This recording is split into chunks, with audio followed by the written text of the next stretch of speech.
The first thing I remembered was the taste of salt. Not the clean, sharp salt of the sea, but the old, metallic salt of my own blood, filling my mouth as my life drained away on a cold palace floor. The last thing I heard was his voice, dripping with a venom I had been too blind to see for 8 long years. I am merely avenging the songbird you silenced. Then, nothing. And then, everything. The memory of that cold death shattered, replaced by the violent, living cold of a storm-lashed deck. I gasped, my lungs searing with real, briny air. I was alive. My hands, which had grown soft and pale in the silken prison of the palace, were once again calloused and strong, gripping the railing of my father's flagship, the Sea Serpent. The wind howled around me, whipping my rain-soaked hair like 1,000 tiny lashes.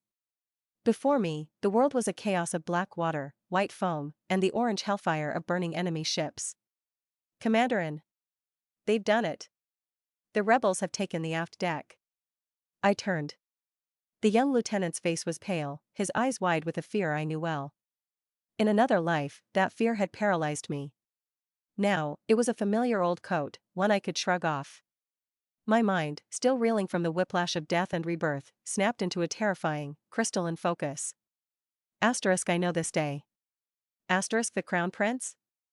I asked, my voice a harsh rasp that was somehow my own, young and strong again. And your cousin, Lady Sujin, the lieutenant stammered. The rebel duke has them both, tied to the main mast. He's demanding to speak with you. A coldness that had nothing to do with the storm settled in my gut. This was the moment. The pivot upon which my entire world had shattered. I looked across the heaving deck, through the sheets of rain, and saw them. There, lashed to the thick, central mast, were 2 figures. On one side was Crown Prince Sun. Even now, soaked and disheveled, his face a mask of imperial fury, he was devastatingly handsome.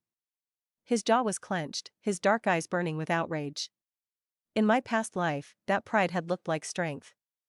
Now, I saw the brittle arrogance of a man who had never been truly broken. On the other side was my cousin, Sujin. She was the picture of tragic beauty. Her delicate silk robes were plastered to her slight frame, her long black hair streaming like a river of ink. Her eyes, large and doe-like, were wide with terror, and her perfectly sculpted lips trembled. She was the songbird. And I was the one who had, in his eyes, snapped her fragile wings. Between them stood the Duke of High, a mountain of a man clad in scavenged armor, his face a roadmap of old scars and new fury. In his hand was a heavy, curved cutlass, its edge resting against the 2 thick ropes that held the prince and my cousin suspended over the storm-swollen deck. "And Lihua," the Duke bellowed, his voice cutting through the gale. "You fight well for a girl. Your father would be proud. But this ends now." He gestured with his blade. "I have lost to your family today. I admit it. But I will not go down alone." A cruel, desperate smile split his face. "You see these 2? The precious crown prince and your own delicate flower of a cousin. You can only save one." My heart, which had been a drum of war, turned to ice. I know these words. Choose, the Duke roared. Cut one rope, and the other lives. Hesitate, and I send them both to the depths. Let the future emperor see where the loyalty of the family truly lies. In my first life, my mind had raced. The crown prince is the future of the empire. To let him die is treason. It would doom my family. Sujin, she is just one girl. A tragic, necessary sacrifice. The logic had been cold, clean, and utterly foolish. I had chosen the crown prince.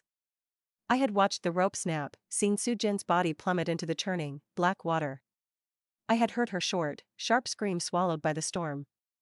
And I had seen the look in Prince Sun's eyes as he was cut down, not gratitude, but a hollow, terrifying emptiness that I had mistaken for shock. Now, I understood it was the moment his heart turned to stone, and my name was carved upon it. "Big sister, please." Sujin's wail was a masterpiece of desperation.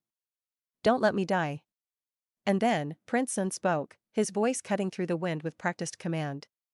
"And Lihua, do your duty to the throne. Protect your future emperor." But then, he added the line that had sealed my fate, the line he thought was a noble performance. "Do not harm Jiner. Your fight is with me, you coward." In my past life, I had heard this as a brave man trying to protect a helpless woman. Now, I heard the subtle emphasis, the calculated endearment. Asterisk Jenner. Asterisk he wasn't just saving the crown prince, he was making a choice of his own, and ensuring I was the one who would bear the bloody weight of it. The Duke of High laughed, a harsh, grating sound. Hear that, Commander? Even at the edge of death, his heart belongs to another. So, what will it be? The Empire? Or your family? All eyes were on me. The lieutenant, the sailors, the Duke, Sujin, Prince Sun. The fate of the Empire, my family, and my own life hung in the balance. A strange calm descended upon me. The ghost of my dead children, my executed clan, my own bloody end, they stood beside me on that deck. The coldness in my gut spread, hardening into a diamond-sharp resolve.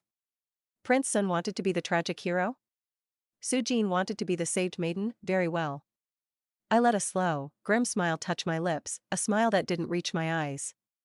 I drew the short, heavy sword from my belt, the same sword I would later use to lead the final charge. I looked directly at the Duke, my voice clear and carrying, laced with a bitterness only I understood. You heard His Highness.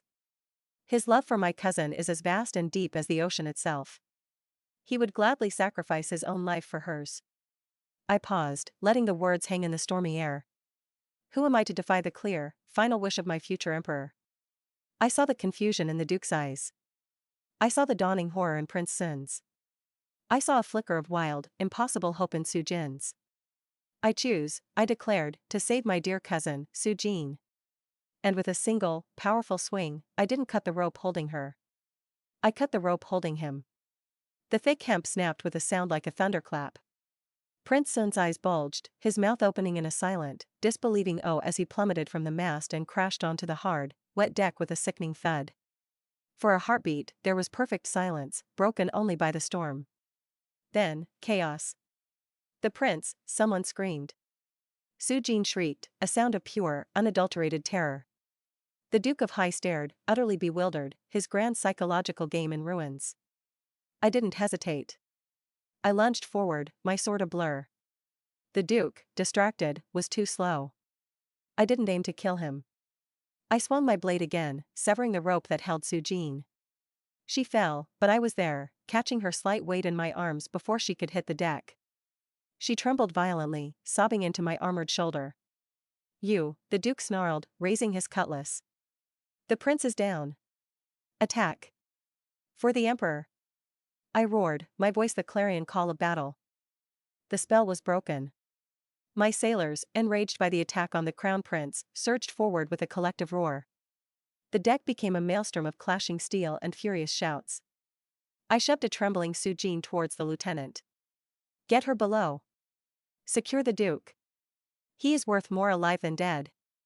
As the battle raged around me, I stood over the motionless body of Crown Prince Sun.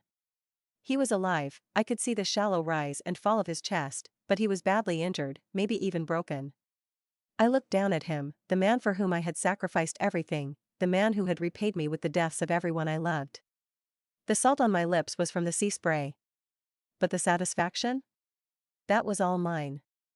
The game had changed. Let the currents take us where they may. This time, I was the storm. For a long, suspended moment, the world was a painting of frozen chaos. The Duke of High, his face a grotesque mask of confusion and rage, stared at the space where the crown prince had been. My sailors, their battle cries dying in their throats, gaped at their commander who had just seemingly condemned the heir to the throne. The only movement was the relentless heave of the ship and the cold rain needling our faces. Then, the spell shattered. The prince. They've killed the prince, a rebel sailor shrieked, his voice cracking with a mixture of triumph and terror.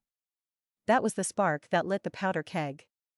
My own lieutenant, his face ashen, looked from the crumpled form of Prince Sun to me, his face warring with horror. Commanderin, what have you done? I didn't have time for his crisis of conscience. He's not dead, you fool. I barked, the authority in my voice snapping him back to the present. Secure the Duke. Now. Or his death will be on your head. The command, laced with a venom he'd never heard from me, worked. He lunged forward, others following suit. The deck erupted into a final, desperate melee. The rebels, believing they had martyred the crown prince, fought with renewed, fanatical fury. My guards, enraged by the assault on royalty, met them with equal ferocity. I stood my ground, a still point in the storm, my eyes fixed on the Duke. He was a formidable warrior, but he was also a man who had just seen his primary bargaining chip vanish in the most unexpected way possible. His swings were wild, his defense sloppy. It took 3 of my best men to beat him to his knees, disarming him and binding his hands with thick rope. With the rebel leader captured, the fight went out of his remaining followers. Swords clattered to the deck. The roar of battle faded, replaced by the moans of the wounded, the howl of the wind, and the relentless crash of waves against the hull. The silence that followed was almost more deafening. I strode across the blood-slicked deck, my boots sure on the rolling planks. I stopped first by Prince Sun. He was conscious, his eye slits of pure agony. He'd fallen on his side, and his left arm was bent at a sickeningly wrong angle. A gash on his forehead bled freely, mingling with the rain and seawater. He tried to speak, to curse me, but only a pained, wet gurgle escaped his lips. His eyes, though, held a promise of a vengeance that felt intimately familiar. "Your Highness," I said, my voice devoid of the reverence I'd once afforded him. It was flat, professional. "The physicians will see to you." I gestured to 2 sailors. "Carry him to my quarters. Gently." The last word was an order, not a plea. As they lifted him, his body went limp, the pain finally overwhelming him. Then, I turned to Su Jin. She was still where I had left her, huddled by the lieutenant, her delicate frame shaking uncontrollably. Her beautiful eyes were wide, staring at me as if I were a sea monster that had risen from the depths. When I approached, she flinched. "See, cousin," she stammered, her voice a mere whisper. You saved me." I knelt before her, the picture of a concerned relative. I reached out and brushed a sodden strand of hair from her cheek. My touch was cold, and she shuddered. "Of course, I did, Jeaner," I said, my voice soft but carrying an edge only she could hear. "I heard His Highness's wish. He loves you so dearly he was willing to die for you." How could I ignore such a profound, final command? Her eyes darted from my face to the spot where Sun had fallen, then back to me. The calculation in her gaze was almost comical. She was trying to reconcile my words with my actions. She had been saved, yes. But her prince, her ticket to the highest echelons of power, was broken and unconscious. Was this a victory? Or a catastrophe? He may never forgive me," she whispered, a fresh wave of tears mixing with the rain on her face. This time, they were tears of self-pity. "Nonsense," I said, my tone brisk as I stood up. "His sacrifice will only deepen his affection for you. You are the woman for whom the crown prince was willing to lay down his life. That is a powerful story, Jeaner. See that you tell it well." I left her with that, a seed of both opportunity and terror planted in her fertile mind. My next stop was the Duke of Hai. He knelt on the deck, his head held high despite his bonds. He glared at me with undisguised hatred. "You treacherous witch. You've doomed yourself. The Emperor will have your head for this." I smiled, a small, cold thing. "On the contrary, Duke. You are the one who attacked and grievously wounded the crown prince after he had surrendered himself to save a lady. My crew and I are witnesses. I merely acted too slowly to prevent your vicious treachery." His bravado faltered. He had expected a clean death in battle or a warrior's execution.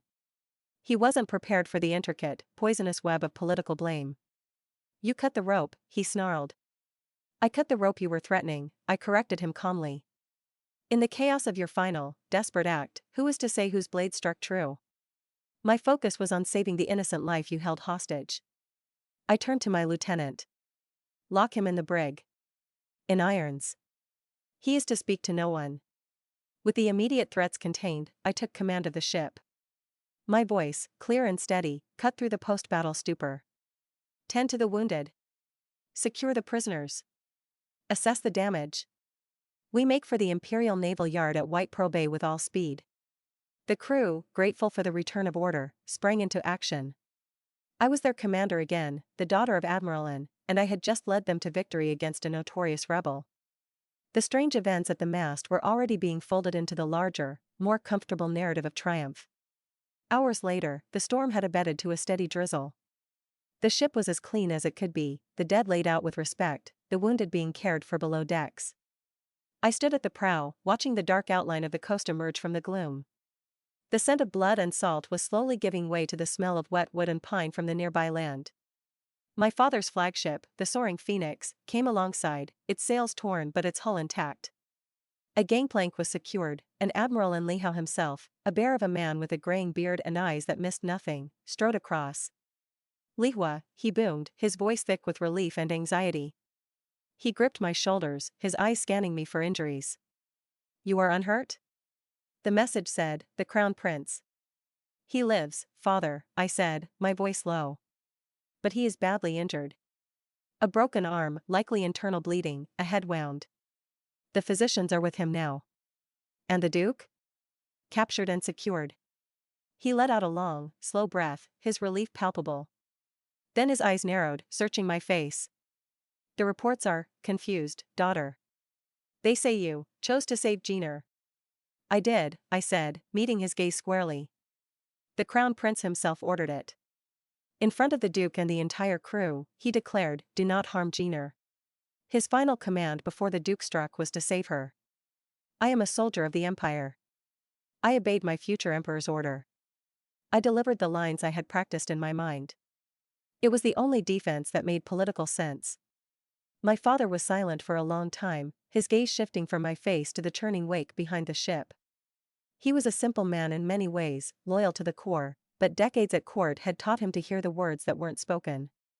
"The prince will not see it that way," he said finally, his voice heavy. "He was making a show of bravery. He never expected you to actually listen." "Then he should not play games with people's lives," I replied, my tone sharper than I intended. The ghost of my past life's ruin was too close. He wanted to be the tragic hero. I granted his wish. My father's eyes snapped back to me, startled by the bitterness in my voice. He saw something new in me, a hardness that hadn't been there yesterday. "Lihua, father," I interrupted, softening my tone. I placed a hand on his armored forearm. "We have the rebel Duke. We have quelled the rebellion. The Crown Prince is alive. The Emperor will see a victory, albeit a messy one. Let the courtiers and the prince spin their tales. We have done our duty." He searched my eyes for another moment, then finally nodded, a deep weariness settling on his broad shoulders. He trusted me, even if he didn't understand me. "Very well. I will send a swift falcon to the capital. The news must come from us first." He squeezed my shoulder. "You have fought well, Commander. Get some rest." As he walked away to take charge of the fleet, I turned back to the sea. The clouds were breaking, and a single, brilliant shaft of moonlight pierced through, illuminating a path on the dark water. I had navigated the first, most deadly rapid. I had saved my family from immediate execution. I had broken the prince's body and his narrative. But I knew this was only the beginning. The waters ahead were infested with the sharks of the court, and Prince Sun, once he recovered, would be the most dangerous of them all. But as I stood there, the salt spray stinging my cheeks, I felt no fear. Only a cold, relentless purpose. Let them come. This time I was the captain of my own soul. And I would sail this ship through hell itself before I let anyone take the wheel again. The Imperial Naval Yard at White Pearl Bay was a frenzy of controlled chaos. Wounded were carried ashore on stretchers, their groans blending with the shouts of officers and the screech of gulls. The air, thick with the smells of brine, tar, and blood, felt heavy with unspoken questions. All eyes followed the two ornate litters being carried from the Sea Serpent, one holding the unconscious Crown Prince, the other bearing a weeping Sujin. I walked behind them, my back straight, my face a mask of grim competence. I could feel the weight of the stares, the whispers that slithered through the crowd like snakes.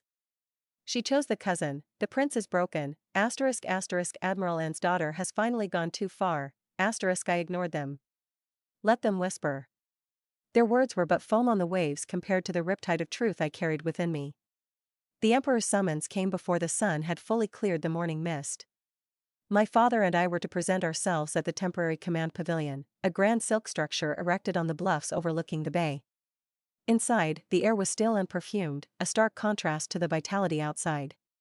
Emperor Liang sat on a simple but imposing wooden throne, his face unreadable.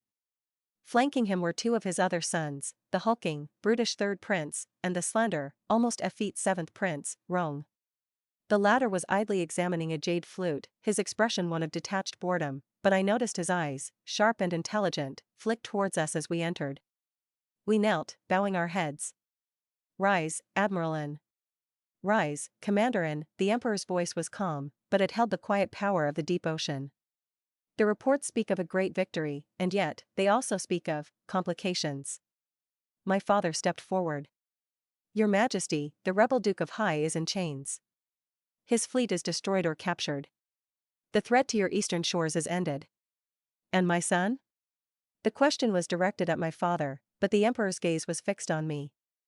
It was my cue. I knelt again, this time with a deeper bow.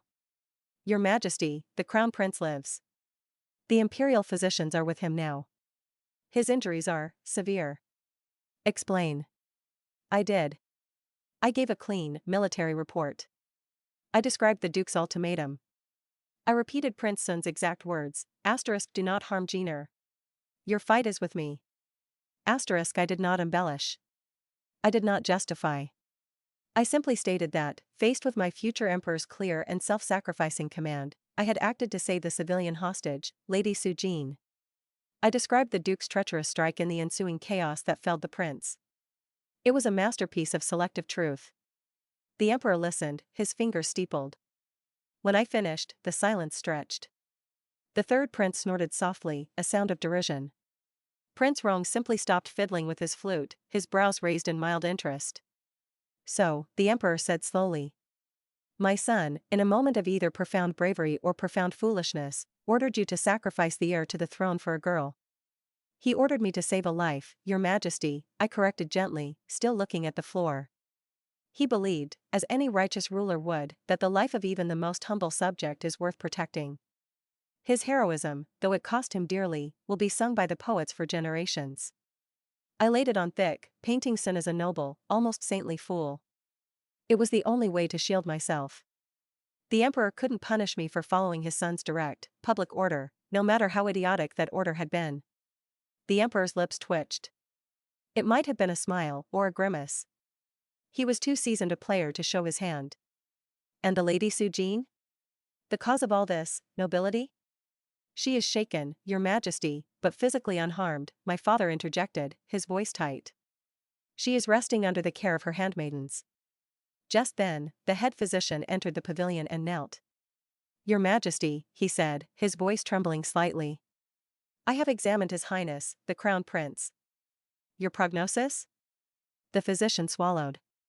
"The broken arm will heal. The head wound is concerning but not fatal. The main issue is his lungs. He swallowed a great quantity of seawater during the incident. It has settled badly. He has a fierce fever and a deep, rattling cough. It will be a long convalescence. His vitality has been severely compromised." Compromised. The word hung in the perfumed air. A crown prince who was weak, sickly, who rattled when he breathed, he was a liability. The throne needed a pillar of strength, not a wilting reed. The emperor's face darkened. He looked from the physician to me, and I saw the calculation in his eyes.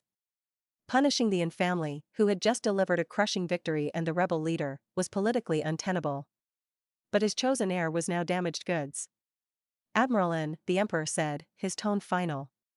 "Your family's service is noted. The rewards for this victory will be commensurate with the outcome." It was a brutal, elegant dismissal. We were being told that our reward would be meager, our glory tarnished by the prince's condition. My father's jaw tightened, but he bowed in acceptance. As we were dismissed and turned to leave, my eyes met those of Prince Rong. He was watching me, no longer bored. There was a flicker of something in his gaze, not pity, but understanding. As I passed, his voice, soft as silk, barely reached my ears. "A fascinating interpretation of orders, Commanderin. Truly, a work of art." I didn't respond, but his words followed me out. Later, I went to the infirmary. The stench of sickness hit me first, herbs, sweat, and the cloying sweetness of a lung infection. Prince Sun was propped up on pillows, his skin pale and clammy. His eyes were open, burning with a feverish hatred that the illness could not mask. When he saw me, he tried to speak, but a racking cough seized him, bending him double. When it subsided, he gasped, his voice a ragged whisper. "You, treacherous bitch." I stood by his bedside, looking down at him. The mighty crown prince, reduced to a coughing, broken shadow. The sight should have brought me satisfaction. Instead, it only solidified my resolve. You gave an order, Your Highness, I said calmly. I obeyed. You are a hero. The entire empire will soon know of your love for Su Jin, a love so great you would defy a rebel duke and face death itself for her. Is that not what you wanted? He stared at me, his chest heaving. He was trapped. To deny it now would make him look both a liar and a coward. My obedience had built a gilded cage around him, and his own nobility was the lock. Get out, he finally rasped, turning his face away. I left without another word. In the hallway, I nearly collided with Su Jin. Her eyes were red-rimmed, her face puffy. She looked less like a tragic beauty and more like a drowned kitten. Cousin, she breathed, grabbing my arm. Her grip was surprisingly strong. They say he may never be the same. That his health is shattered. A small price to pay for a love that will echo through history, I replied, prying her fingers from my arm. But what good is a history lesson if he's too weak to become emperor, she whispered, her voice desperate. The calculation was back. The songbird was realizing her golden perch was made of rotting wood. Then you must be his strength, Jeaner, I said, my smile thin and meaningless. Nurse him back to health. Your destiny is tied to his, now more than ever. I walked away, leaving her standing alone in the dim corridor, the full, terrifying weight of her salvation finally settling upon her. I stepped out of the infirmary into the bright sunlight. The crisis had been navigated. The immediate threat was contained. But the game was far from over. I had crippled the crown prince, but I had not defeated him. I had saved my family, but we were now balanced on a knife's edge. And on the bluffs, I saw a lone figure, silhouetted against the sun, playing a soft, melancholic tune on a jade flute. Prince Rong. The aesthetic prince. The one who saw my actions as art. Perhaps, I thought, it was time to find a new ally. Or at least, a new audience. The air in the Yin family's capital residence was thick with the scent of blooming peonies and unspoken tension. A week had passed since our return from White Pearl Bay, and the city was buzzing with the official, sanitized version of events. The ballad of the sacrificing prince and the loyal commander was already being sung in tea houses, a romantic tale that bore only a passing resemblance to the brutal, salt-stained truth. I found my father in his study, surrounded by maps of the Azure Phoenix coastline. He wasn't looking at them. He was staring into a cup of cold tea, his broad shoulders slumped.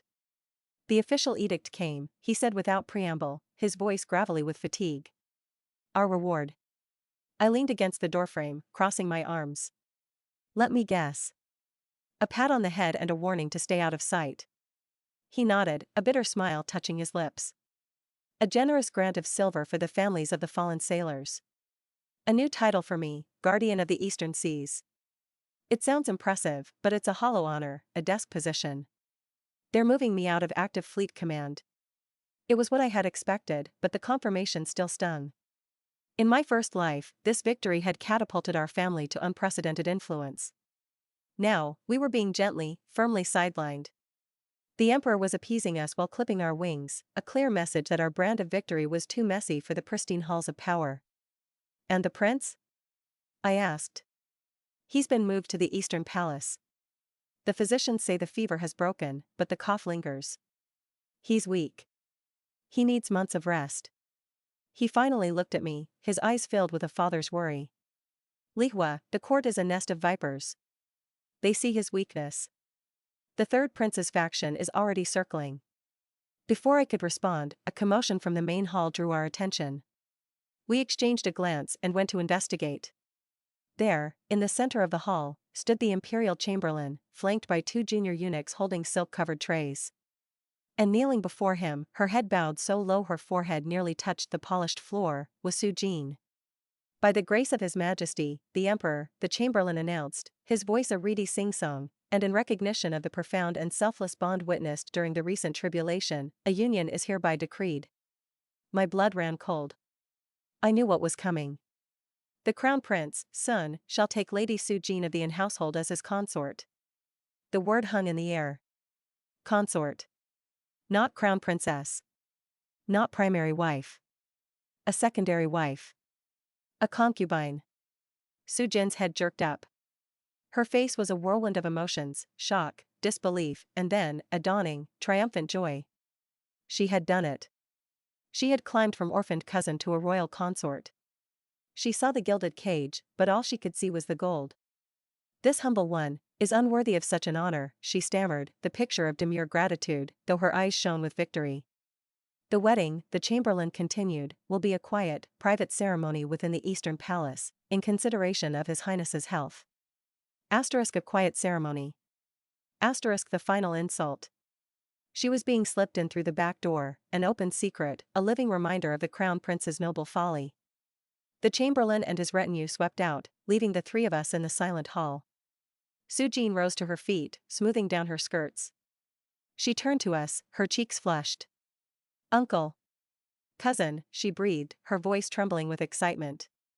"Can you believe it? It is a love story for the ages.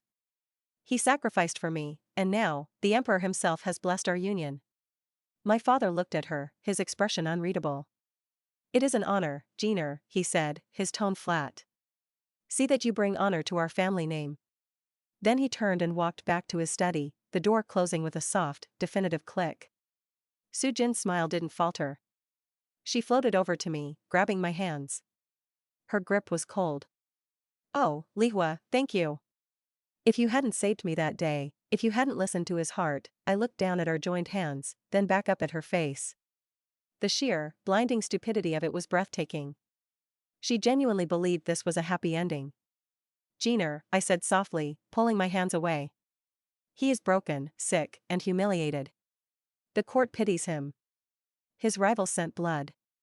You are not walking into a fairy tale. You are walking into a battlefield where you will be his primary target for resentment." Her smile finally cracked. "You're just jealous," she hissed, the mask slipping for a second. "You wanted him for yourself, and now you see I've won." I almost laughed.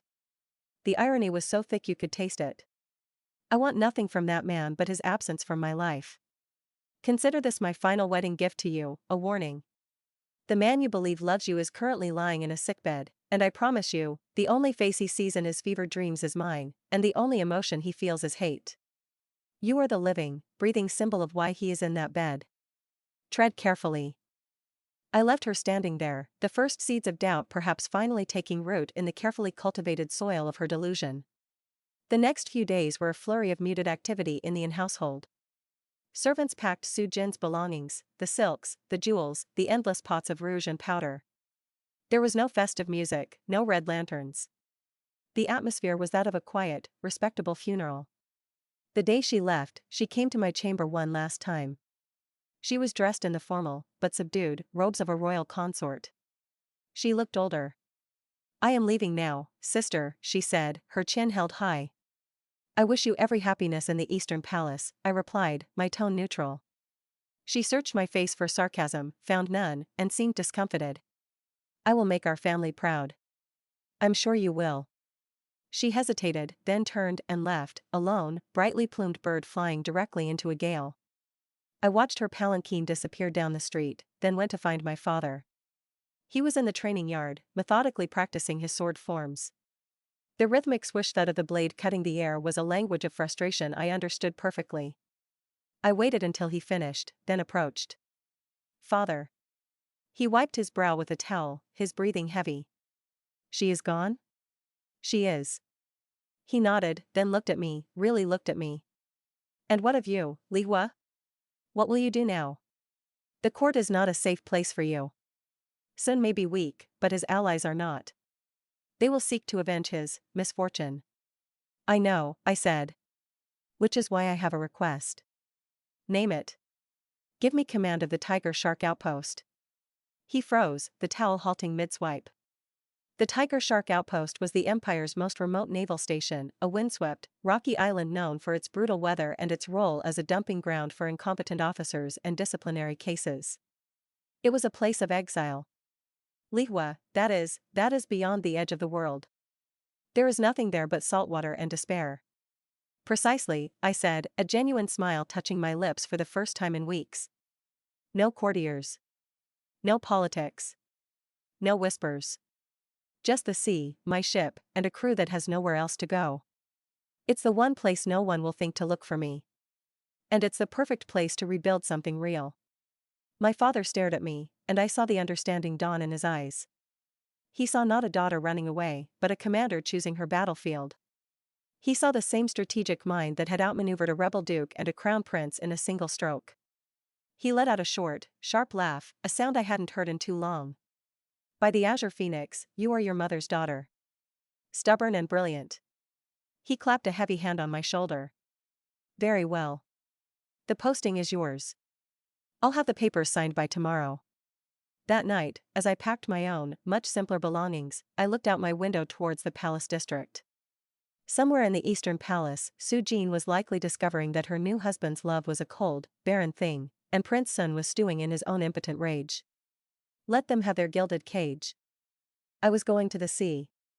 The salt, the wind, the endless horizon, it was a different kind of prison, but the bars were of my own choosing, and the key was in my hand. The game was far from over, but the next move would be mine, played far from the watching eyes of the court. The Tiger Shark outpost wasn't just the edge of the world, it was the place the world had forgotten. A jagged fist of black rock punching out of the churning gray sea, perpetually shrouded in a cold, salty mist.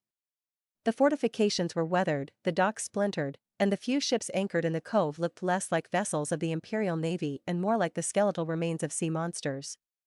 As my cutter approached, I could feel the weight of 100 cynical eyes from the battlements. They knew who I was.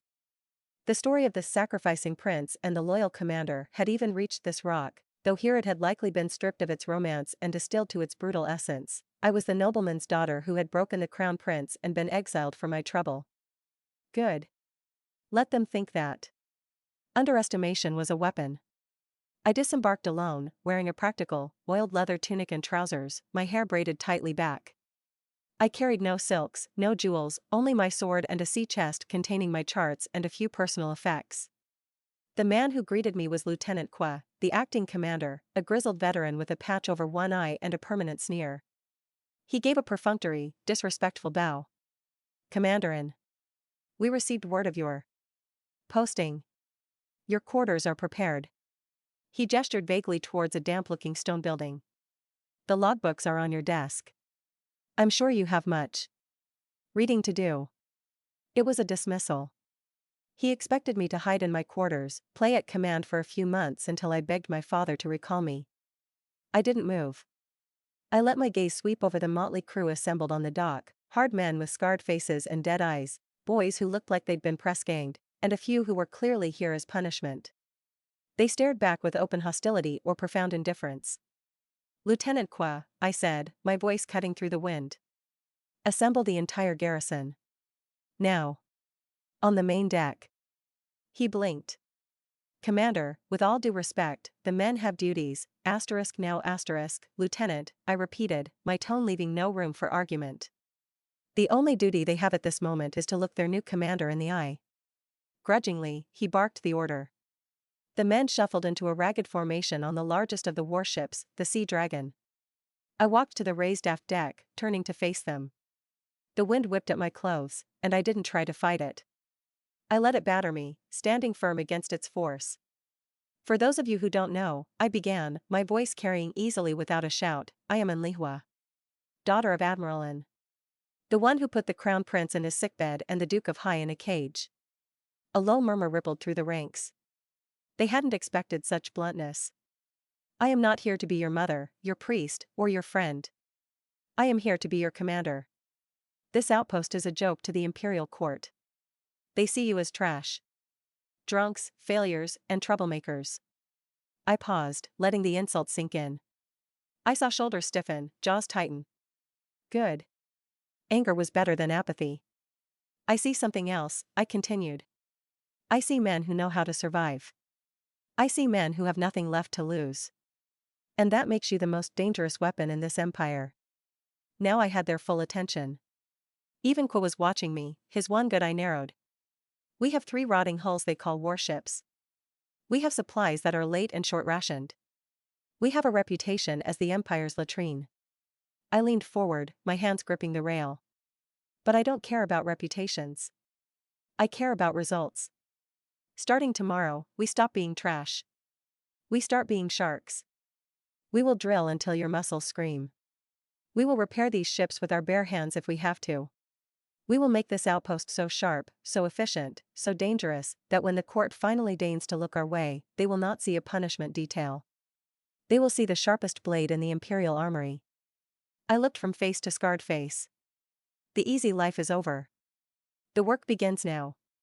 Those who can't keep up will be left behind. Those who stand with me will have a commander who fights for them as hard as she expects them to fight for her. Dismissed. There was no cheer. But there was no mutinous grumbling either. Just a slow, simmering silence as the men dispersed, a new kind of energy in their steps. They had been challenged, not coddled. It was a language they understood. The next few weeks were a whirlwind of backbreaking labor. I worked alongside the men, hauling rope, sanding decks, and overseeing the complex surgery of replacing rotten planks. I ate the same salted fish and hardtack they did. I learned their names, their skills, their grievances. I promoted a brilliant but insubordinate sailmender named Xiao when he devised a stronger stitching technique. I demoted a lazy officer who tried to hoard rations. The Sea Dragon, our flagship, was the first priority. Under my direct supervision, we stripped her down and rebuilt her. I introduced design modifications I'd dreamed of in my past life, a sleeker hull for speed, reinforced ribs for stability, and a more efficient rigging system. It was during this frenzy of activity that a sleek, unmarked merchant vessel slipped into the cove. It flew no colors, but its lines were too fine, its crew too disciplined for a simple trader.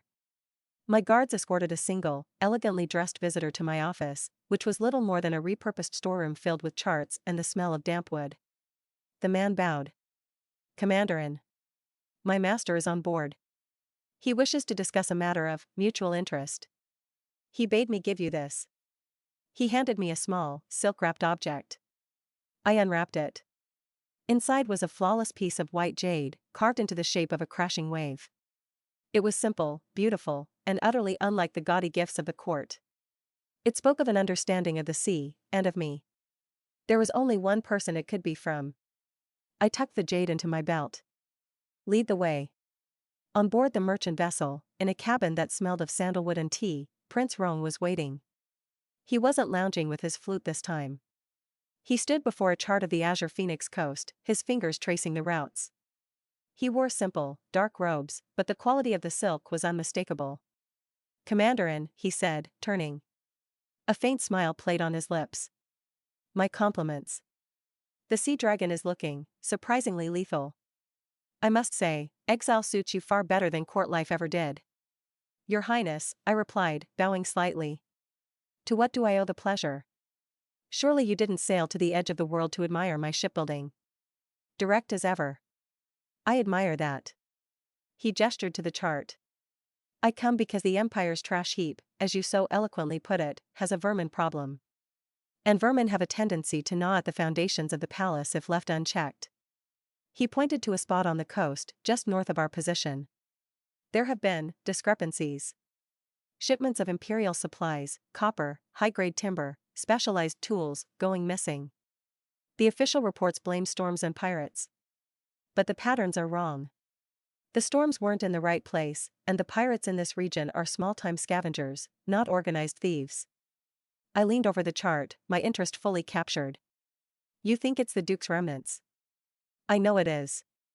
My artistic tours provide excellent cover for counting ships and auditing ledgers. They are regrouping. And they are being supplied. His finger tapped the chart. They are using a series of hidden coasts near the Storm's Jaw Peninsula as a transfer point. They are being armed. With what? That is the question. His eyes met mine, sharp and clear. I need proof. Hard, irrefutable evidence of who is supplying them and with what. A naval patrol from a regular base would be noted, their movements reported. But a ship from the forgotten Tiger Shark outpost, on a training exercise. He let the sentence hang. He was asking me to stick my head into a hornet's nest. But he was also offering me a purpose, a real mission beyond mere survival. Why come to me? I asked. You have your own agents. Because, Commander, you are the only commander in the Imperial Navy who has personally defeated the Duke of Hai, and who has absolutely nothing to lose. He paused. And because you see the art in the move, not just the battle. I looked at the jade wave in my hand, then back at the chart. This was more than a mission. It was a test. And an alliance. The sea dragon will be ready in 3 days, I said finally. We will drill near the Storm's Jaw Peninsula. Prince Rong's smile widened, reaching his eyes this time. Excellent. I shall remain here, a harmless patron of the arts, awaiting your report. He picked up his jade flute from a table. Fair winds, Commander. As I was rowed back to my outpost, the mist seemed thinner, the grey sea alive with possibility. The game had found me, even here. But this time I wasn't a pawn on the board. I was a player. And I had just been dealt a new hand. 3 days later, the sea dragon cut through the choppy grey waters north of the tiger shark outpost. She was a different ship from the rotting hulk I had inherited. Her new sails, patched and reinforced by Zhao's team, caught the wind with a confident snap. Her deck, once littered with despair, was now clean and orderly, the crew moving with a purpose that bordered on reverence for the vessel they had resurrected with their own hands. We flew no imperial banners. To any observer, we were just another patrol, perhaps a merchant vessel running a risky route. Lieutenant Qua stood beside me at the helm, his perpetual sneer softened into an expression of grim focus.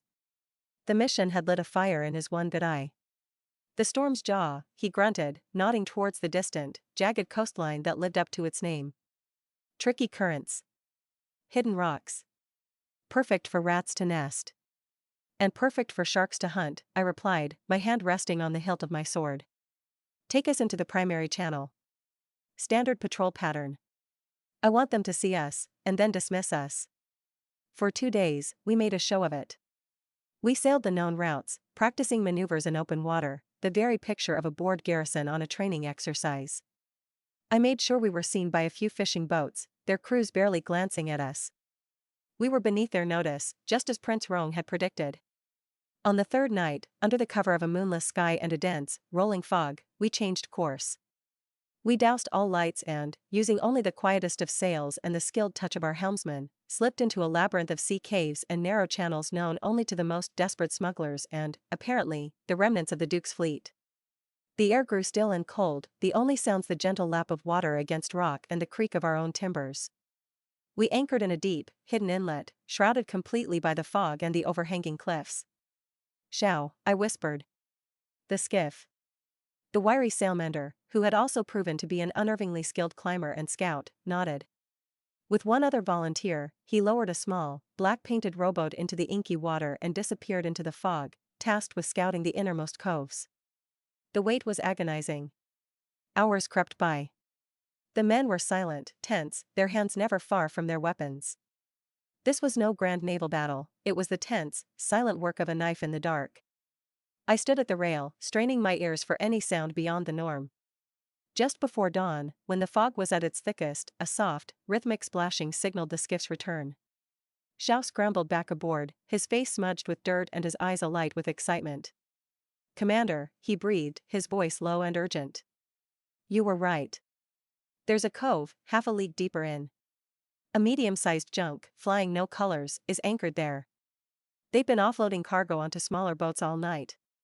What kind of cargo? Qua asked, stepping forward. Zhao's expression turned grim. Long, narrow crates. Heavy. The men handling them moved like they were carrying something precious. But that's not all. He held out his hand. In his palm was a sliver of wood, charred black at one end. I found this near their landing point.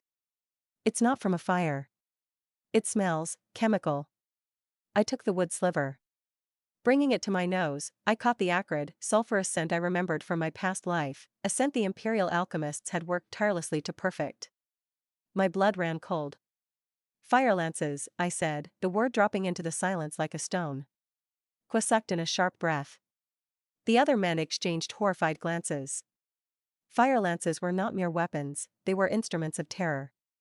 Tubes of bamboo or metal that launched gouts of flame and shrapnel, capable of incinerating a ship's sails and crew in moments. They were unstable, dangerous, and banned for use by anyone but the Emperor's personal guard. For rebels to have them meant someone with high-level access was supplying them. How many crates? I asked, my mind racing.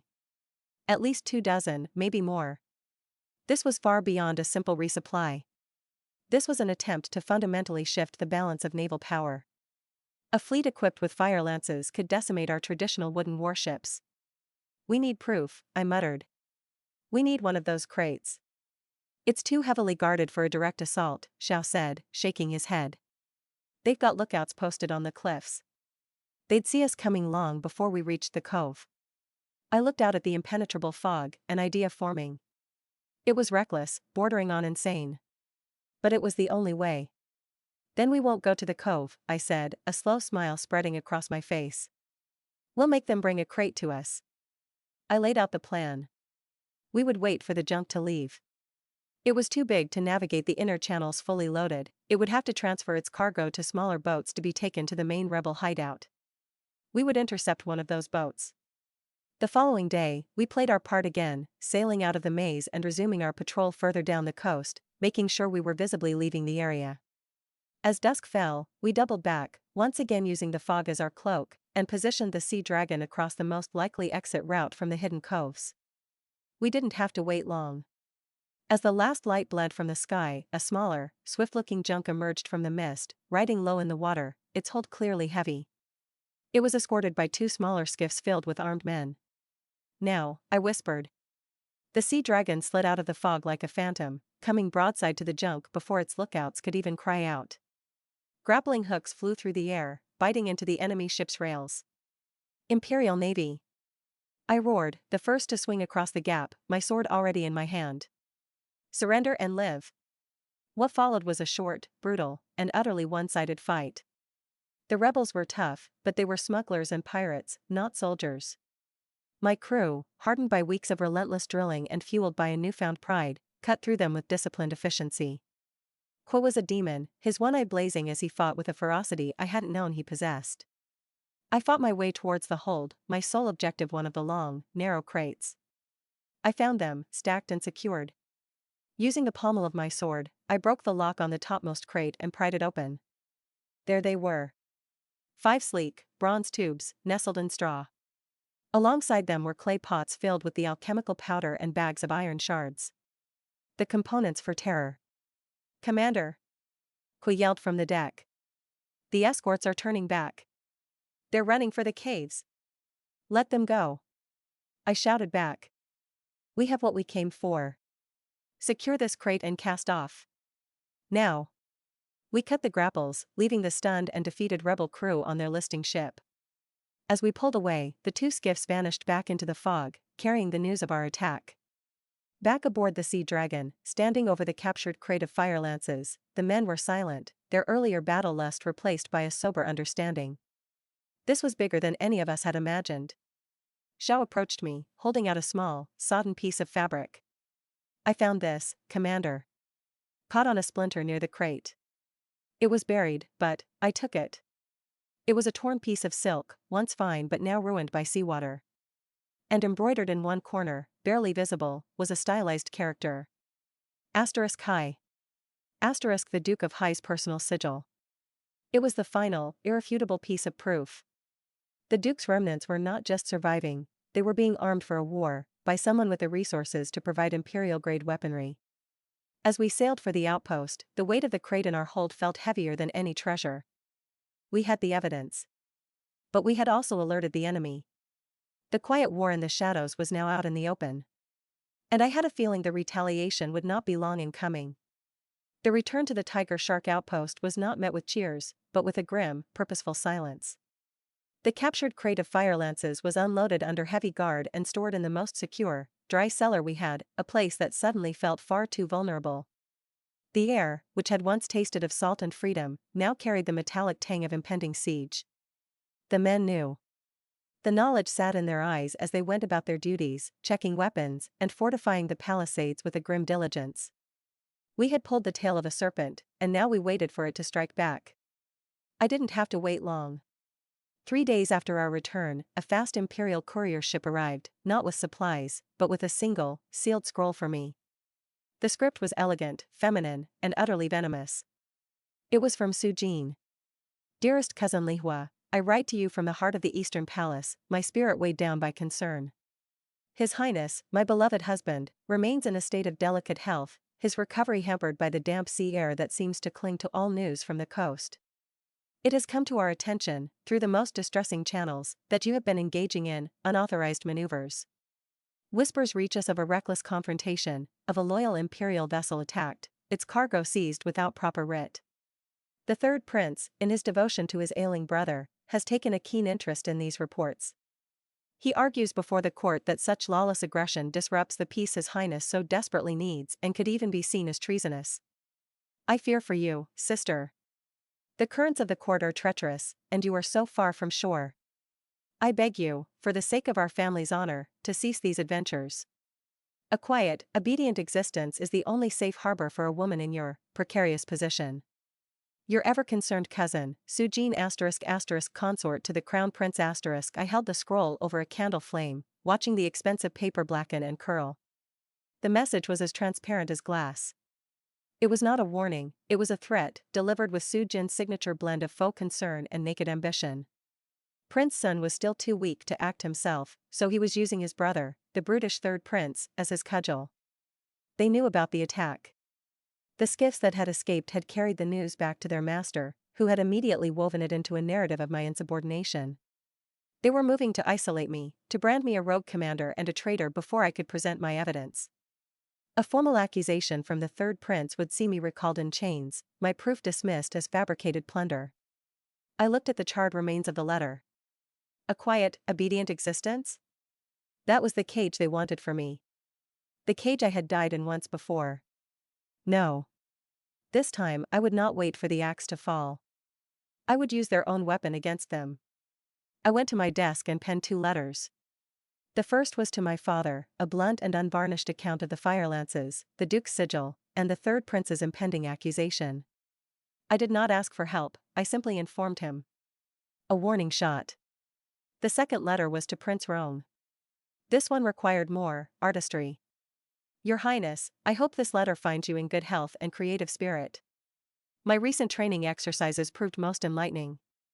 I encountered a fascinating specimen of maritime craftsmanship, a vessel carrying what I believed to be ceremonial fire tubes, likely intended for the upcoming festival of the Azure Phoenix.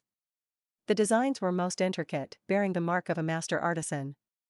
However, I fear my enthusiastic appraisal of this artwork has been misconstrued by some as an act of aggression.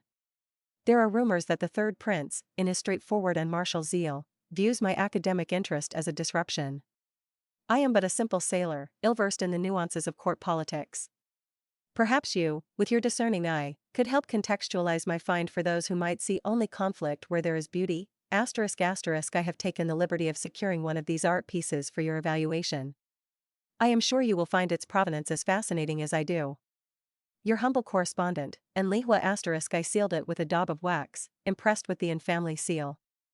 The message was clear to anyone who knew the truth. I had the firelances, I knew they were from the Duke, and the third prince's interference was both known and unwelcome. By framing it as an academic matter, I was handing Prince Roan a blameless pretext to intervene. He could present himself as a neutral arbiter, a lover of art and truth, stepping in to clarify a misunderstanding, while publicly taking ownership of the explosive evidence. I gave both letters to my most trusted writer, with orders to take the fastest horse to the capital and deliver Prince Roan's message into the hands of his personal steward. Then, we waited again. The tension was a physical presence on the outpost, thicker than the ever-present fog. I drilled the men until they dropped, not out of cruelty, but to keep their minds off the invisible noose tightening around our island. Weeks passed. Then, a royal dispatch vessel arrived, flying the Emperor's personal standard. My heart hammered against my ribs. This was it. Either a summons to trial or a company of imperial guards. But the official who disembarked was not a guardsman. He was a senior scribe from the Ministry of Rites, looking profoundly bored. He handed me a scroll. It was an imperial decree, read aloud for all to hear. It was not an arrest warrant. It was a commendation. For demonstrating exemplary initiative and dedication to the preservation of imperial culture, Commander Lihua is hereby praised for her role in recovering and securing rare ceremonial artifacts of historical significance. These artifacts shall be transferred to the custody of the Imperial Archives for further study under the supervision of His Highness, Prince Roan. I almost laughed. Prince Roan had done it. He had taken my art pieces and woven a narrative so bland, so bureaucratic, that it completely disarmed the third prince's accusation of treason. The fire lances were now rare ceremonial artifacts. My reckless attack was exemplary initiative. The third prince couldn't protest without looking like a warmonger attacking the peaceful study of history. The scribe leaned in as he handed me the scroll. "A private word, Commander," he murmured. I led him to my office.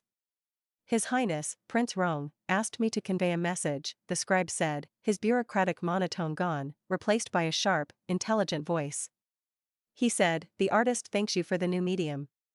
The provenance is indeed fascinating. It appears the master artisan's patrons were overly ambitious. The third prince has been persuaded to focus his considerable energies on a hunting expedition in the western provinces. He will be away from court for some time." The scribe gave a slight, knowing smile. The emperor was most interested in the artistic details. My breath left me in a slow, relieved sigh. Prince Rong had not only neutralized the threat, he had eliminated it. He had exposed the supply line to the emperor and simultaneously maneuvered the third prince, Sun's primary enforcer, out of the capital. It was a masterstroke. After the scribe left, I walked out onto the battlements. The men were looking at me with a new kind of respect, one tinged with awe. We had faced down not just rebels, but a prince of the blood, and we had won. The serpent had struck, and we had not only parried the blow, but revealed its fangs to the emperor. The game was escalating. But for the first time I was no longer playing alone. I had an ally in the shadows, an artist who understood that the most powerful battles were won not with swords, but with stories. I looked towards the sea, a slow, determined smile spreading across my face. Let them send their whispers and their threats. The tiger shark was no longer hiding. It was circling, and it was hungry. The imperial decree that transformed our fire lances into ceremonial artifacts was more than a political shield, it was a baptism. The tiger shark outpost was no longer the empire's latrine. We were its hidden fangs. The men walked taller, their pride a tangible force. They were no longer exiles, they were the crew of the Sea Dragon, the ship that had stolen terror from the rebels and spit in the eye of a prince. But peace was a foreign currency here. With the third prince conveniently hunting in the west, the immediate political pressure had eased, but the storm I had sensed was still gathering. It just changed direction. The first sign was the birds. It was Xiao who noticed it. He came to me one morning on the battlements, his sharp eyes narrowed against the glare off the water. "Commander," he said, pointing towards the jagged cliffs to the north. "The ravens. They're gone." I followed his gaze. He was right. The large, noisy colony of ravens that had made their nests in the sea cliffs had vanished. The air was unnaturally silent. "Predator?" I asked, though I already knew the answer. He shook his head. "Too many, too sudden. Ships scare them off. Big ones."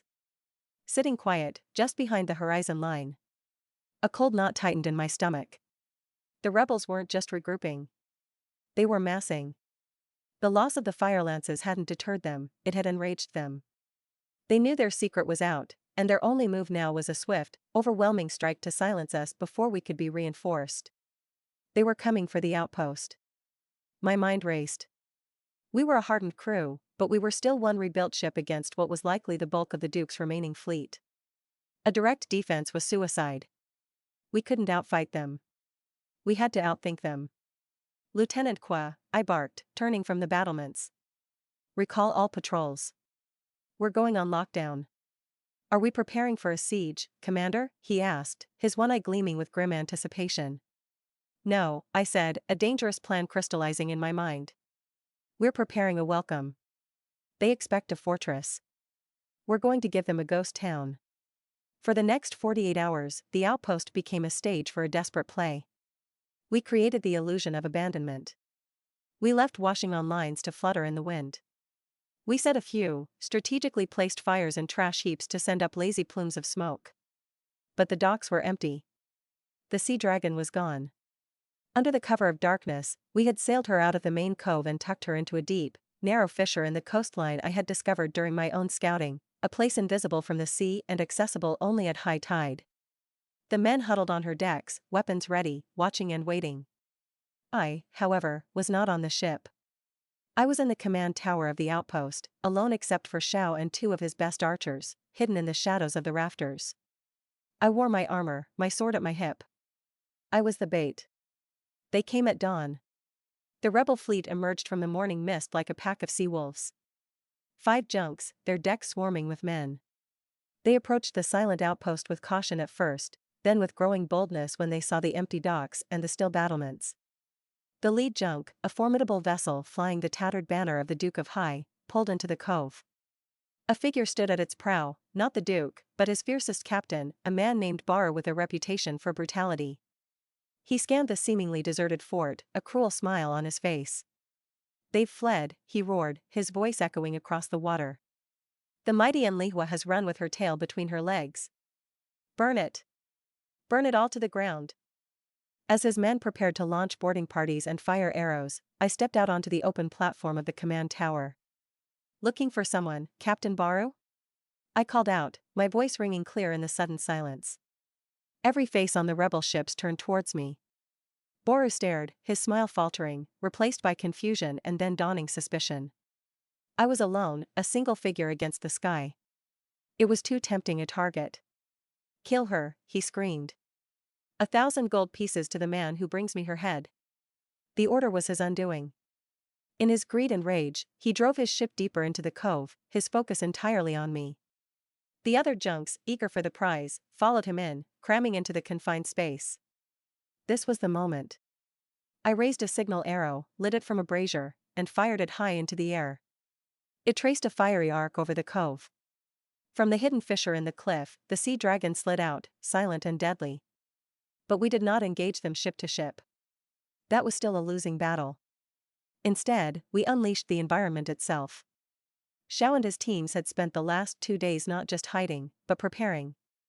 With a series of coordinated explosions that sounded like the cliff itself cracking apart, they triggered the avalanche of boulders and pre-loosed netting they had rigged along the cove's entrance. Tons of rock and tangled rope crashed into the water, trapping the rebel fleet inside the cove. They were rats in a barrel. Panic erupted. The rebel ships, trapped and colliding with each other, were thrown into disarray. "Now!" I yelled. From the sea dragon, and from hidden positions along the cliffs, my archers let loose. But these weren't ordinary arrows. They were the fire lances. We had debated using them. They were unstable, dangerous. But in this confined space, against trapped targets, they were perfect. The whoosh roar of the flames was terrifying, gouts of liquid fire engulfing sails and decks. The screams of burning men mingled with the crackle of burning wood. The acrid smell I remembered from the crate now filled the air, the scent of our desperation and their doom. The battle was not a fight, it was an execution. Captain Barr died on his deck, engulfed in the very fire he had meant for us. Those who tried to surrender were granted mercy. The tiger shark had not just defended its home, it had annihilated the threat. As the last of the fires were doused and the cove fell silent, thick with smoke and the smell of victory, a familiar, sleek merchant vessel sailed calmly through the wreckage. Prince Rong stood at the rail, impeccably dressed as if for a morning stroll. He looked over the smoldering ruins of the rebel fleet, then up at me in the command tower. He didn't smile. He simply raised his jade flute in a silent, respectful salute. Later, in my office, he accepted a cup of tea. "A dramatic solution, Commander," he remarked, his tone dry. "A bit visceral for my tastes. But undeniably effective." "The court prefers its problems to disappear quietly," I said, wiping soot from my face. "I lack such subtlety." "On the contrary," he said, his eyes glinting. "This was a message, written in fire and blood. And the entire coast has read it." He set down his cup. "The Duke's power is broken. His fleet is gone. His allies in the court will now scramble to distance themselves. You have not only survived, Enlihua. You have won your war." He was right. The immediate threat was over. The rebellion was crushed. I should have felt triumph. But as I looked out at the charred husks of ships in my cove, I felt only a cold emptiness. This was a battle in a much larger war. The real enemy, the one in the gilded palace with a cough that hid a heart of venom, was still waiting. The ravens were gone. But the serpent in the garden remained. And I knew, with a certainty that chilled me to the bone, that Prince Sun would not take this latest victory lying down. The victory at Tiger Shark Outpost tasted of ash and salt. We had scoured the cove clean, sent the captured rebels to the capital in chains, and been officially commended by a ministry of war still faintly baffled by our existence. But the triumph was a hollow shell. The real war, I knew, was not fought with fire lances on the open sea. It festered in gilded halls, whispered on poisoned breaths. The summons, when it came, was not a surprise. It was an imperial command, crisp and impersonal, ordering Commander Enlihua to the capital to give a full report on the pacification of the eastern seaboard.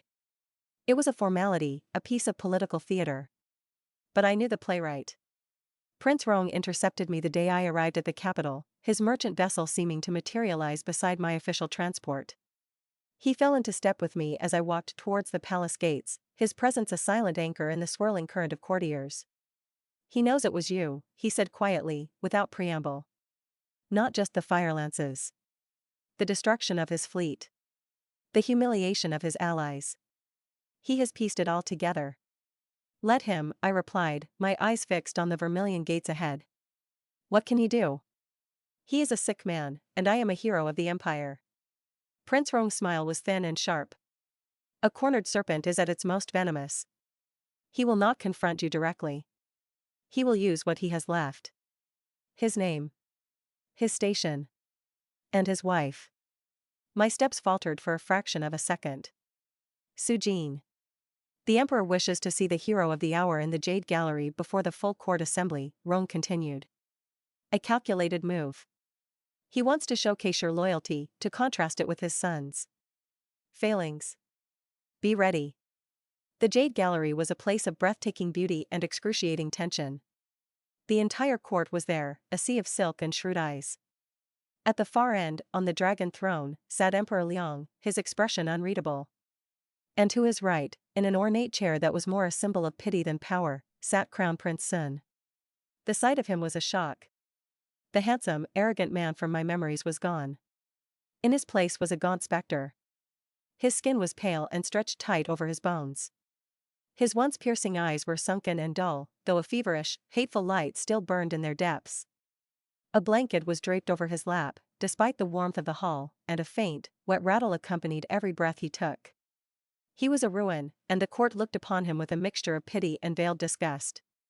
And beside him, standing with a hand resting possessively on his shoulder, was Su Jin. She was radiant. Dressed in the finest blue silks of a royal consort, her hair an intricate constellation of jewels, she was the picture of devoted care. She would lean down occasionally to whisper to him, to adjust his blanket, her every movement a performance of wifely virtue. She had embraced her role as the guardian of a dying man, building her entire identity on his decay. The emperor gestured me forward. "Commanderin. The court has heard the reports. Your service to the Azure Phoenix is beyond question. You have crushed a rebellion and secured our seas. You have our gratitude." I knelt. "This humble servant only did her duty, Your Majesty." As I rose, Prince Sun spoke. His voice was a ruin, a harsh whisper that demanded silence. "Duty." He rasped, the word dripping with contempt. "A curious concept. For one so adept at interpreting orders." The gallery went still. This was the attack. "Your Highness refers to the incident with the rebel duke?" I asked, my voice calm, projecting confusion. "I followed your direct command to the letter. As I recall, you were most insistent that Lady Su Jin not be harmed." A muscle in his jaw twitched. He could not deny his own publicly witnessed words without looking like a liar and a coward. Su Jin's hand tightened on his shoulder. "My husband's heart is so pure," she said, her voice a sweet, carrying chime. "He thinks only of others, even in the face of his own suffering. He often laments that his noble intent was misunderstood, leading to such tragic, lasting consequences." She looked at me, her eyes wide and innocent. "But we bear no ill will, cousin. We know you did what you thought was best." It was a masterstroke. She was painting him as a saint and me as a blunt instrument who had shattered a masterpiece through clumsy obedience. The court murmured, absorbing the narrative. "The only lasting consequences I see," I said, meeting her gaze squarely, "are the scars on the sailors who died fighting the Duke's rebels, and the peace that now reigns on the coast His Highness was tasked with protecting. My actions, however clumsy, secured that peace." I would think that outcome would please any ruler. I had turned it back on them. I had made it about results, not intentions. About the empire, not their personal drama. Prince Sun's breath hitched, a wet, ugly sound. He tried to speak, but a racking cough seized him, bending him double. It was not a performance. It was a genuine, body-racking spasm that left him trembling and gasping, a string of saliva dripping from his chin. The sound was horrifying, the smell of sickness cutting through the perfumed air.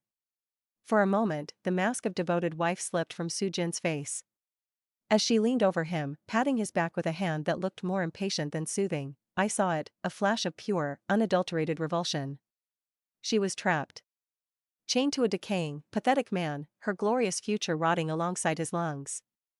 The emperor watched the entire display, his face a mask of stone. The sight of his heir, humiliated and sick, being used as a pawn in a petty verbal duel, was clearly the final straw. Enough, the emperor said, his voice low but absolute, cutting through the tension. The crown prince is unwell. He should retire. It was not a suggestion. It was a decree. Servants rushed forward. As they helped the trembling, humiliated Prince Sun to his feet, his eyes met mine over Su Jin's shoulder. All pretense was gone. The hatred there was raw, absolute, and utterly impotent. He had thrown his best, most venomous dart, and I had not only dodged it, but I had revealed his weakness to the entire court. Su Jin followed him out, her head held high, but her posture was rigid with fury and despair.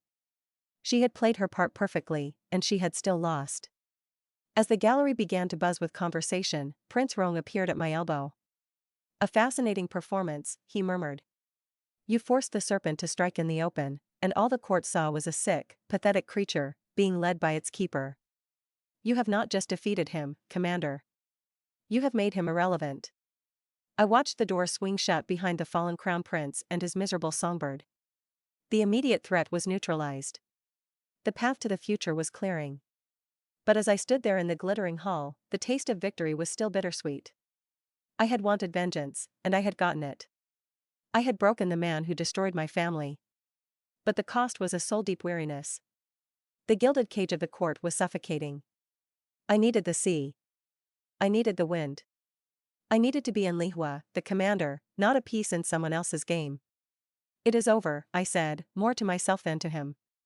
Prince Rong followed my gaze towards the doors, then out towards the distant horizon visible through the grand arches. "For him," he said softly.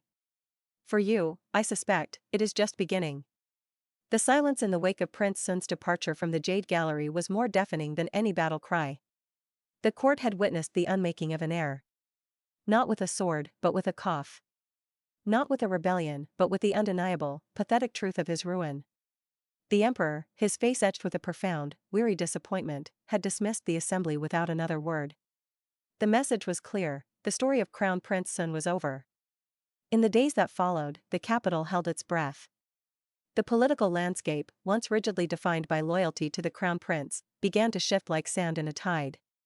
The third prince, having returned from his hunting expedition to find his primary ally a broken man, found his own influence drastically diminished. Courtiers who had once hung on Prince Sun's every word now averted their eyes when his palanquin passed. I stayed at the in-family residence, feeling the walls of the city close in around me.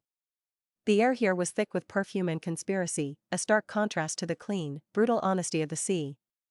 My father watched me, his pride in my victories tempered by a deep, unspoken understanding. "The emperor will name a new heir soon," he said one evening as we shared a quiet meal. "The sixth prince, Rong, has the momentum. He has the intellect, and now, thanks in no small part to you, he has a demonstrated record of stability and success where his brother failed." I nodded, pushing a piece of fish around my plate. "He will be a good emperor." "He will," my father agreed. He paused, choosing his words carefully. "He has asked after you. Not as a subject, but as a person. There is an esteem there. A path could be made, Lihua. A place at the heart of the new court." I knew what he was offering. A return to the gilded cage, but this time with a kinder jailer. The position of empress, or at the very least, a consort of immense influence. It was the prize I had once, in a forgotten life, naively believed I wanted. I looked up at him, my resolve solidifying. "Father, I have spent one life and half of another in the shadow of the palace. I have been a pawn, a weapon, and a threat. I will not be a prize. I set my chopsticks down. My duty is to the Azure Phoenix, but not to its throne. My duty is to its shores. He didn't argue. He simply reached across the table and covered my hand with his own, his calloused grip of comfort. Then you should go, he said, his voice thick with emotion. Your mother would be so proud of the admiral you have become. The official announcement came a week later. Citing his failing health and the need for stability, Crown Prince Sun was formally stripped of his title and removed from the line of succession. He was granted a remote, comfortable estate, far from the capital, where he could live out his days in quiet obscurity. It was a merciful end, which was more than he had ever granted me. Su Jin, the songbird without a perch, was offered a choice: accompany her husband into exile or retire to a cloistered nunnery. She chose the nunnery. The last I heard of her, she had taken a vow of silence. It was, I thought, a fitting end for one whose words had always been a performance. As for me, my path was clear. When the new edict arrived, it was not a summons to the palace, but a permanent commission. I was named Grand Admiral of the Western Fleet, tasked with exploration, trade, and securing the Empire's vast, uncharted western frontiers. It was the role I had carved for myself with blood, fire, and sheer, stubborn will. On the day of my departure, the capital's main harbor was bustling. The Sea Dragon, repaired and resplendent, sat proudly amidst my new fleet. Lieutenant Kwa, now Captain Kwa, bellowed orders with his familiar gravelly authority. Xiao oversaw the final loading of supplies, his clever mind already devising improvements for long-distance navigation. I stood on the dock, taking a final look at the glittering, treacherous city. I felt no nostalgia, only a profound sense of release. A small, elegant carriage pulled up, unmarked. Prince Rong, now the Crown Prince Rong, stepped out. He was alone, dressed not in royal silks, but in practical, dark traveling clothes. I come to see you off, he said, his voice warm. And to thank you. There is no debt, Your Highness, I replied. Not a debt, he corrected. A partnership. You forced this empire to look at its own rot. You gave it a chance to heal. For that, you have my gratitude, always. He held out a small, lacquered box. A parting gift. Not from a prince to an admiral, but from one friend to another. I opened it. Inside, nestled on a bed of dark velvet, was the jade wave he had sent me at the outpost. But it was no longer alone. Beside it was a new carving, a sleek, powerful shark, carved from a matching piece of jade, its form cutting through the stone as if through water. To remember that you are both, he said softly. The relentless tide and the fearless hunter. I was deeply moved. I closed the box and tucked it safely into my tunic. I will treasure it.